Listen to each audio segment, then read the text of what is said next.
బీరకాయ తొక్కల చట్నీ చేసుకుందామా. లేత బీరకాయ తొక్కలు, పండిన పచ్చిమిర్చి, 2 పచ్చిమిర్చి, కొంచెం అల్లం ముక్క, 4 టమాటాకాయలు. ఇప్పుడు స్టవ్ మీద ప్యాన్ ఎట్టి ఆయిల్ వేసి కొంచెం ధనియాలు, జీలకర్ర, మినప్పప్పు వేసి కాసేపు వేపండి.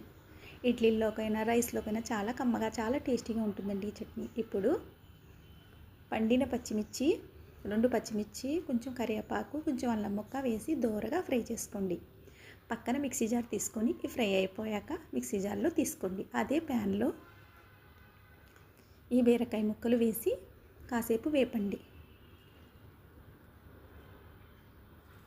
వేసిన తర్వాత ఇప్పుడు 4 టమాటాకాయలు వేసి అవి కూడా 10 నిమిషాలు మూత పెట్టి మగ్గనివ్వండి. ఇప్పుడు మిక్సీ జార్లో